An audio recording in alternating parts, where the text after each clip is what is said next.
16वां बाब। दाऊद को बादशाह होने के लिए मसह किया जाता है।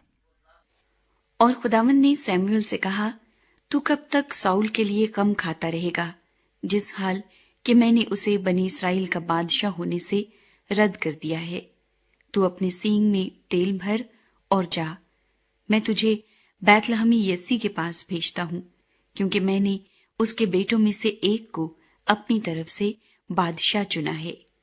सैमुएल ने कहा, मैं क्यों कर जाऊं? अगर साउल सुन लेगा तो मुझे मार ही डालेगा। खुदावंद ने कहा, एक बच्चिया अपने साथ ले जा और कहना कि मैं खुदावंद के लिए कुर्बानी करने को आया हूं, और यस्सी को कुर्बानी की दावत देना। फिर मैं तुझे बता दूंगा कि तुझे क्या करना है, और उसी को जिसका नाम मैं तुझे बताऊं मेरे लिए मसा करना।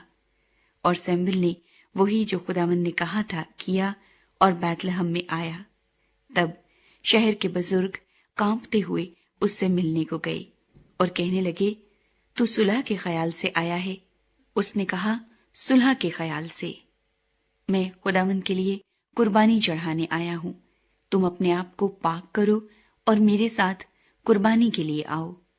और उसने यस्सी को और उसके बेटों को पाक किया और उनको कुर्बानी की दावत दी। जब वो आए तो वो एलीआब को देखकर कहने लगा, यकीनन खुदावंद का ममसू उसके आगे है। पर खुदावंद ने सैमुएल से कहा कि तू उसके चेहरे और उसके कद की बुलंदी को न देख, इसलिए कि मैंने उसे नापसंद किया है, क्योंकि खुदावंद इंसान की मानिंद नजर नहीं करता, इसलिए कि इंसान जाहिरी सूरत को देखता है, पर खुदावंद दिल पर नजर करता है। तब यस्सी ने अबीनदाब को बुलाया और उसे सैमुएल के सामने से निकाला। उसने कहा, खुदावंद ने इसको भी नहीं चुना। फिर यस्सी ने समा को आगे किया। उसने कहा, खुदावंद ने इसको भी नहीं चुना। और यस्सी ने अपने 7 बेटों को सैमुएल के सामने से निकाला।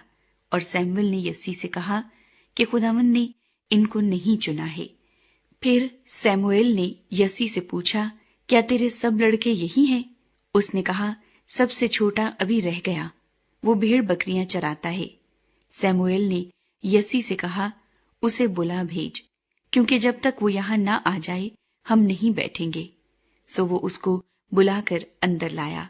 वो सुर्ख रंग और खूबसूरत और हसीन था। और खुदावंद ने फरमाया, उठ और उसे मसा कर, क्योंकि वो यही है। तब सैमुएल ने तेल का सींग लिया और उसे उसके भाइयों के दरमियान मसा किया। और खुदावंद की रूह उस दिन से आगे को दाऊद पर जोर से नाजिल होती रही। फिर सैमुएल उठकर रामा को चला गया।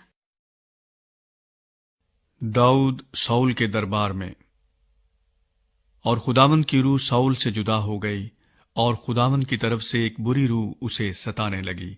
और साउल के मुलाजमों ने उससे कहा, देख, अब एक बुरी रूह खुदा की तरफ से तुझे सताती है। सो हमारा मालिक अब अपने खादिमों को जो उसके सामने है हुक्म दे कि वो एक ऐसे शख्स को तलाश कर लाएं जो बरबत बजाने में उस्ताद हो। और जब जब खुदा की तरफ से ये बुरी रूह तुझ पर चढ़े, वो अपने हाथ से बजाए और तू बहाल हो जाए। साउल ने अपने खादिमों से कहा, खैर, एक अच्छा बजाने वाला मेरे लिए ढूंढो और उसे मेरे पास लाओ। तब जवानों में से एक यूं बोल उठा कि देख, मैंने बैतलहम के यस्सी के एक बेटे को देखा, जो बजाने में उस्ताद और जबरदस्त सूरमा और जंगी मर्द और गुफ्तगू में साहिब तमीज और खूबसूरत आदमी है, और खुदावंद उसके साथ है। पस साउल ने यस्सी के पास कासिद रवाना किए और कहला भेजा कि अपने बेटे दाऊद को, जो भेड़ बकरियों के साथ रहता है, मेरे पास भेज दे। तब यस्सी ने एक गधा जिस पर रोटियां लदी थीं और मैं का एक मशकीजा और बकरी का एक बच्चा लेकर उनको अपने बेटे दाऊद के साथ साउल के पास भेजा। और दाऊद साउल के पास आकर उसके सामने खड़ा हुआ, और साउल उससे मोहब्बत करने लगा, और वो उसका सिलाह बरदार हो गया। और साउल ने यस्सी को कहला भेजा कि दाऊद को मेरे हजूर रहने दे, क्योंकि वो मेरा मंजूर नजर हुआ है। सो जब वो बुरी रूह खुदा की तरफ से साउल पर चढ़ती थी, تو داؤد بربت لے کر ہاتھ سے بجاتا تھا اور ساؤل کو راحت ہوتی اور وہ بحال ہو جاتا تھا اور وہ بری روح اس پر سے اتر جاتی تھی۔